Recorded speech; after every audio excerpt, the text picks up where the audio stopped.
살아계신 우리 하나님 아버지, 이렇게 또 정말 주님과 함께한 예배로 시작하는 이 한 주간이 오직 예수로 진행되게 도와주시고 주님의 일을 정말 완성해 나가는 거룩한 주간 되시도록 하나님이 함께 하시고 인도하여 주시옵소서.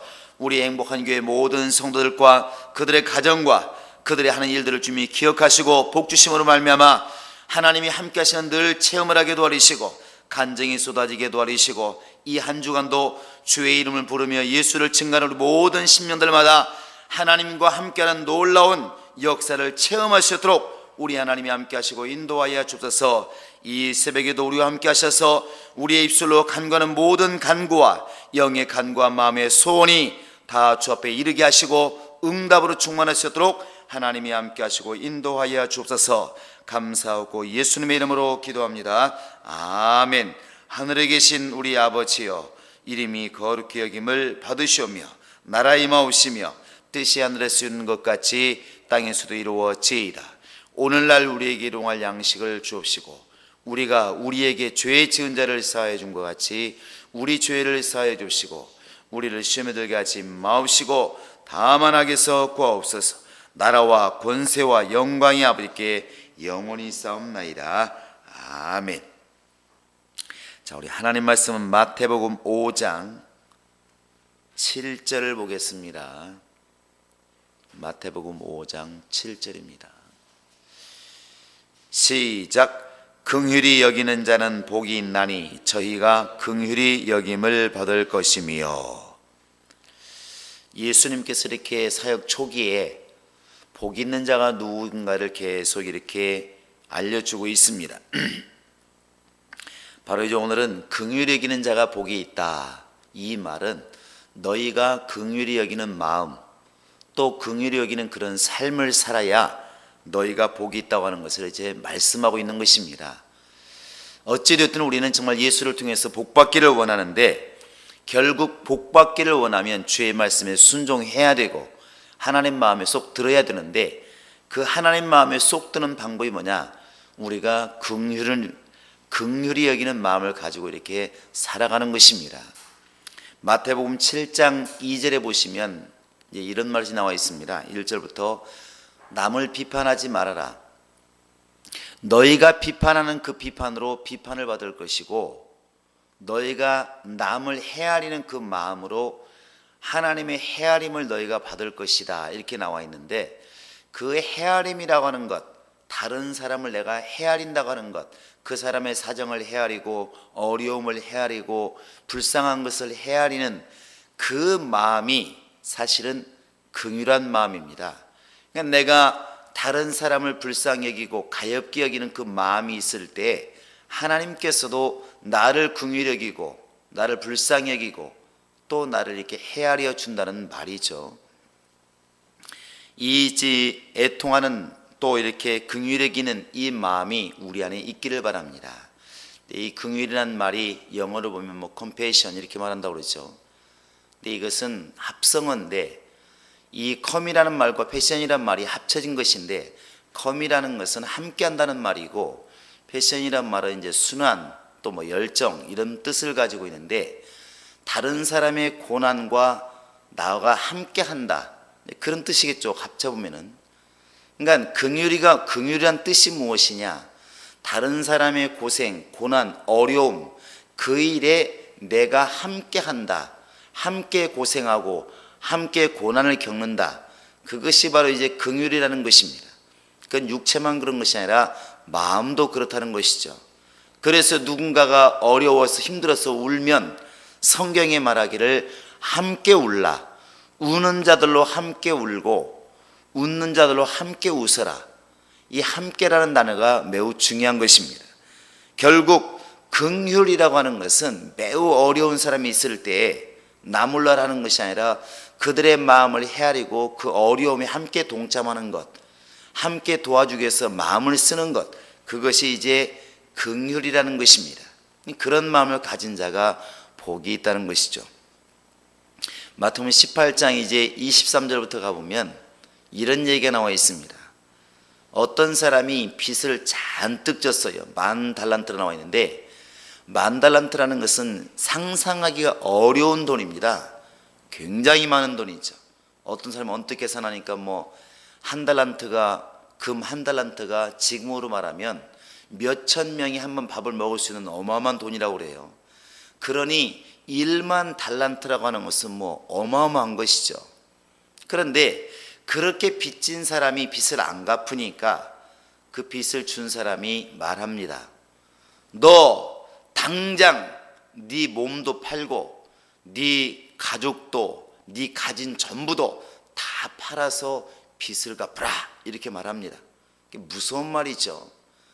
너만이 아니라 네 가족들까지 다 팔아서라도 빚을 빨리 갚으라, 이렇게 말하니까 이 빚진 자가 어떻게 할 방법이 없으니까 납작 엎드려서 주인께 용서를 빕니다. 제발 좀 참아달라고, 내가 언젠가 갚을 것이니까 제발 좀 용서해달라고 막 비니까 너무나 안 됐으니까 그 빚을 준 사람이 탕감해 주었더라, 이렇게 되어 있습니다. 나는 그 돈이 있어도 살고 없어도 사니까 알았다, 너무 불쌍하니까 그냥 놔둬라, 안 갚아도 된다, 이렇게 용서를 해 주었어요. 사실은 이게 긍휼이죠. 원래는 빚을 갚으라고 명령을 내렸지만 그 사람의 얘기를 들어보니까 또 빌고 있는, 땅에 엎드려서 빌고 있는 그 사람이 너무 불쌍하니까 그냥 용서를 해 준 것입니다. 이게 긍휼인데, 이제 그 다음이 문제죠. 그 사람이 돌아가서 나서 50데나리온 빚진 자, 10,000달란트에 비교하면 게임도 안 되는, 우리나라 말로 하면 뭐 몇십억에다가 몇천만 원에 비교할 수 있을까요? 너무나 적은 50데나리온 빚진 그 동관을 갖다가 맥살을 붙들고 너 당장 갚지 않으면 너 죽을 줄 알아, 이렇게 되는 것이죠. 이 양쪽을 다 알고 있는 어떤 사람이 와서 원래 그 빚을 준 사람에게 말한 것입니다. 당신이 10,000달란트를 용서해 준 그 사람이 밖에 가서는 이렇게 행동합디다. 자기는 몇십억 원도 용서를 받았는데 세상에 그 몇만 원 빚진 사람을 갖다가 목을 쥐어들고 길거리에서 정말 이제 그 사람을 죽이려고 합디다, 이렇게 말하니까 원래 주인이 화가 나가지고 당장 잡아와라, 내가 그 10,000달란트를 당장 갚게 하고 그 사람의 옥에 쳐넣겠다, 이렇게 되는 것이죠. 결국 원래 빚진 자는 누구겠습니까? 빚을 준 자는 우리가 보면 하나님으로 이해를 하면 10,000달란트 우리가 용서받은 사람은 우리 자신이라고 볼 수 있을 것이고, 우리가 지금 용서 못한 사람, 사실 50데나리온 비교하면 아무것도 아닌데 우리에게 잘못하는 사람을 이렇게 생각할 수가 있을 것입니다.